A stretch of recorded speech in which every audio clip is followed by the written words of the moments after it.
Hello అండి. ఉదయాన్నే lunch బాక్స్లు ప్రిపేర్ చేయడం కోసం అని చెప్పేసి పప్పు చేయాలనుకున్నారనుకోండి, మామిడికాయ పప్పు.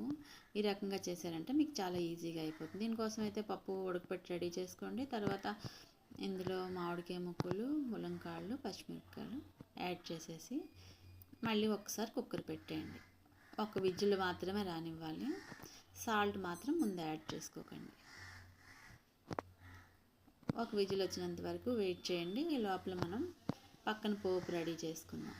దీనికోసం అని చెప్పేసి చిన్న మూకుట్లోని మినప్పప్పు, ఆవాలు,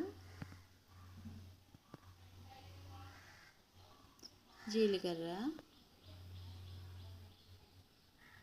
అలాగే మెంతులు, ఎండుమిరపకాయలు, అలానే కొంచెం కారం, చిల్లీ ఫ్లేక్స్, కారం పొడి కూడా వేసుకోండి ఒక చెంచా. అలాగే కొంచెం ఇంగు వేసుకొని స్టవ్ ఆఫ్ చేసేసేయండి. స్టవ్ ఆఫ్ చేసాక ఈ లోపల మనకి కుక్కర్ కూడా విజిల్ వచ్చేస్తుంది. కుక్కర్ కూడా ఆఫ్ చేసేయండి వెయిట్ వచ్చినంత వరకు. ఈ లోపల దీంట్లో కరివేపాకు కూడా ఈ పోపులో వేసేసేయండి. ఈ కుక్కర్ మూత వచ్చేసిందండి.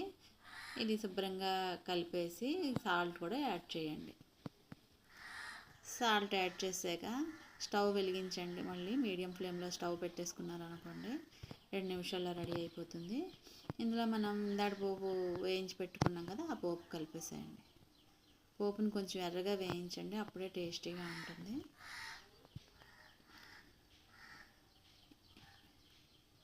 పోపు వేసేసాక శుభ్రంగా కలిపేసుకోండి. ఎందుకంటే ఈ కారం మనం వేసాం కదా, కారం కూడా అంటడం కోసం అని చెప్పేసి. ఇందులో కొంచెం పసుపు కూడా యాడ్ చేసుకోండి. కరివేపాకు ఎక్కువ ఇష్టం ఉంటే కరివేపాకు కూడా కొంచెం యాడ్ చేసుకోండి. స్టవ్ మీద 1 నిమిషం పాటు మరిగించండి. అంతేనండి, మామిడికాయ పప్పు రెడీ అయిపోతుంది. మీకు 5 నిమిషాల్లో చాలా రుచికరమైన పప్పు రెడీ అయిపోతుంది. ఈ వీడియో కనుక నచ్చితే లైక్ చేయండి, షేర్ చేయండి, సబ్స్క్రైబ్ చేయండి. Thank you for watching.